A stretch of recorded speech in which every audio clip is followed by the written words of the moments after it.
తొందరలోనే కేటీఆర్ అరెస్ట్ అంటారు, లేకపోతే ఇంకోటి అంటారు. ఏంది అసలు దేని మీద అరెస్ట్ అవుతారా? ఇవాళకు కళ కళ నన్ను తీసుకుపోయి జైల్లో పెట్టిర్రు, అందరూ పెట్టాలి. నన్ను తీసుకుపోయి జైల్లో పెట్టిర్రు. ఓకే, నేనెందుకు కూకోవాలి?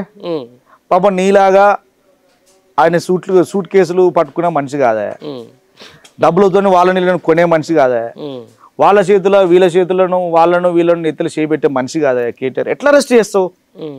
ఎట్లా, ఏ రకంగా? నీ నీ నీ జీవితం మొత్తం నువ్వు ఎంత ప్రయత్నం చేసినా, నీ జీవితం మొత్తం ప్రయత్నం చేసినా కేసీఆర్ గారిని కానీ, కేటీఆర్ గారిని కానీ, హరీష్ రావు గారిని కానీ, లేకపోతే మా జగదీష్ అన్నను కూడా జైలు వేస్తానన్నావు. ఒక్కరిని నీ జీవితాంతం నువ్వు పూసుకున్న బురద వాళ్ళ మీద ఒక్క చుక్క కూడా వేయలేవు. అంతేనా? ప్రజలు దాన్ని తట్టుకోలేరు, జీర్ణించుకోలేరు. ప్రజలకు తెలుసు కదా ఎవరు వాళ్ళ కోసం కొట్లాడిన వ్యక్తులు. అసలు తెలంగాణ సాధించుకుంటేందుకు కారకులు ఎవరు? ఇవాళ నువ్వు తెలంగాణకు ముఖ్యమంత్రి అవుతావంటే దట్ ఈజ్ కేసీఆర్ కదా కారణము. ఆయనే లేకపోతే, ఆయన కొట్లాడకపోతే, ఆయన చావు నోట్ల తలబెట్టకపోతే, మీ కాంగ్రెస్ అధిష్టానాన్ని మెడలో ఉంచి తెలంగాణ స్పష్టంగా సాధించకపోతే, సాధించిన తెలంగాణకు నువ్వు పీసీసీ ఎక్కడిది? పీసీసీ అయిన తర్వాత ఇలా ముఖ్యమంత్రి ఎక్కడిది? రేవంత్ రెడ్డి గారే స్వయాన మన తెలంగాణ రాష్ట్ర ఇప్పుడు ముఖ్యమంత్రి గారే ఈ పెద్ద మనిషే వాళ్ళ ఇంట్లో చాలా పెద్ద ఫోటో పెట్టుకోవాలి కేసీఆర్ గారిది. ఈయన జీవిత కళను సాధ్యం చేసింది కదా కేసీఆర్ గారు. ఫోటో పెట్టుకోవాలంటున్నావు, ఆయన మొత్తం ఆనవాళ్ళే తీసేస్తా అంటున్నాడు కదా కేసీఆర్. ఈయన జీవితంలో గొప్ప కళ నేను ముఖ్యమంత్రి కావాలని ఆ కళను సాకారం చేసిందే కేసీఆర్ గారు. కేసీఆర్ గారు లేకపోతే తెలంగాణ వచ్చేది కాదు, తెలంగాణ రాకపోతే నువ్వు ఇలా ముఖ్యమంత్రి అయ్యేటోని కాదు కదా. ఈయనకి ఏడ సాధ్యమైందన్నా? నువ్వు ఒకటి భలేగున్నావు, ఆనవాళ్ళు తీసేస్తా అని. ఈయన ఆనవాళ్ళు తీసేస్తా అంటే వీళ్ళ ఇంట్లో ఆడవాళ్ళు కూడా నమ్మే పరిస్థితి లేరు. ఆనవాళ్ళు తీసేస్తే ఆడవాళ్ళు కూడా బాగుందన్న ఇది. సరే ఏదేమో లేదు, ఇప్పుడు ఈగో పాలిటిక్స్ అనేది మనం బాగా వింటున్నాం ఈ మధ్యలో, గట్టిగా నడుస్తుంది. ప్రజలకు కూడా తక్కువేం లేదు ఈగో, గట్టిగా చూపిస్తారు, బ్రహ్మాండం చూపిస్తారు. ఇప్పుడు నాయకులకే కాదు ప్రజలకు ఈగో లేదా అంటున్నా. గట్టిగా ఉంది. ఎవరి మీద ఉంది? ఇప్పుడు ఈ పెద్ద మనిషి మీద. ప్రజలను కేసీఆర్ మీద ఉన్న ఈగో ఇప్పుడు ఎమ్మటే షిఫ్ట్ అయిపోయింది సంవత్సరం. కేసీఆర్ మీద ఈగో లేదన్న, కేసీఆర్ మీద ఈగో ఎప్పుడు లేదు. ఏం తక్కువైందని చెప్పేసి నేను ఏం చెప్తున్నా, ఈ మోసపూరితమైన హామీలు, అబద్ధపు మాటలు, ప్రాపగాండా ఏం లేదు. జస్ట్ మీ జీవితాన్ని 100 రోజులలో మార్చేస్తా, మీ జీవితంలో 100 రోజులలో మార్చేస్తా. అది కూడా ఆ పెద్ద మనిషి 10,000 ఇచ్చిండు, నేను 20,000 ఇస్తా. ఆ పెద్ద మనిషి 10 రూపాయలు ఇచ్చిండు, నేను 20 రూపాయలు ఇస్తా. చూడండి, ప్రజలు ఎవరున్నా ఆశాజీవులు, వాళ్ళని ఎట్లా తప్పు పడతాను చెప్పండి. ఖచ్చితంగా వాళ్ళు ఆశపడ్డారు.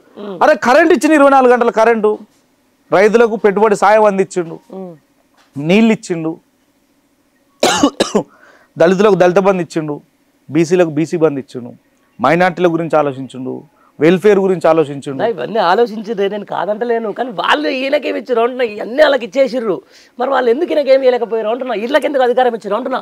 ఎవరికి?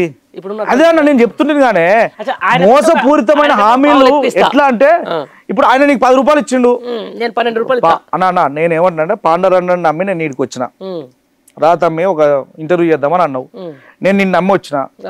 అరే నువ్వు గణ చేస్తే ఏముంటది, నేను టీవీ9 డైరెక్ట్ రజనీకాంత్ నాకు ఫోన్ చేసి, టీవీ9 రజనీకాంత్ ఫోన్ చేసి, గాడయి ఉంటే ఏముంటది తమ్మి, డైరెక్ట్ టీవీ9 స్టూడియోకి రా నేను తీస్తానంటాడు. నేను నీ కాడ కూర్చున్నా, టీవీ9 పోనా చెప్పు, ఆశాజీవిని కదా నేను. అరే అందులో పోతే టీవీ9 బ్రాండ్ అయ్యా, అందులో పోతే లక్షల మంది చూస్తారు, ఇది ఆశ.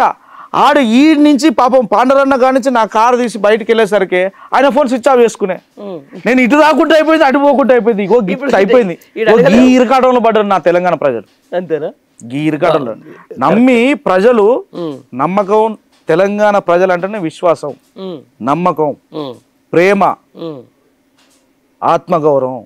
ఇవాళ ఈ ప్రభుత్వం, ఈ పెద్ద మనిషి వాళ్ళ నమ్మకం మీద, వాళ్ళ ప్రేమ మీద, ఎస్పెషల్లీ వాళ్ళ ఆత్మగౌరవాన్ని దెబ్బతీసిండు. ఊకోరు, తప్పకుండా మళ్ళా వాళ్ళు ఏందో, వాళ్ళ పాత్ర ఏందో, కేసీఆర్ గారి మీద వాళ్ళ ప్రేమ ఏందో డెఫినెట్గా చూపించే టైం వస్తుంది. ఆ టైం కోసం వెయిట్ చేయాల్సిందే, అంతే, తప్పకుండా వెయిట్ చేయాల్సిందే తప్ప వేరే ఆప్షన్ లేదు.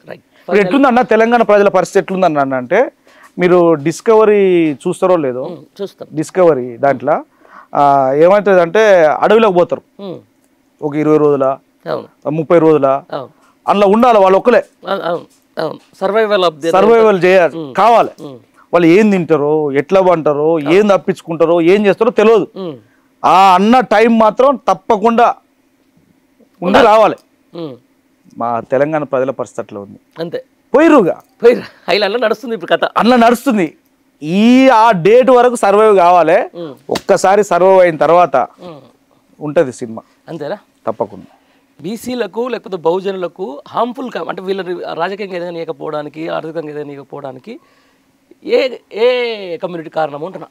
ఇప్పుడు పెత్తనం చేస్తున్న కమ్యూనిటీ. అంతేనా? పాప అందరు అట్లా ఉండరు అన్న. నేనేమంటున్నాను అంటే రెడ్డిలు అందరూ అంతే అని కూడా అన్నాను నేను.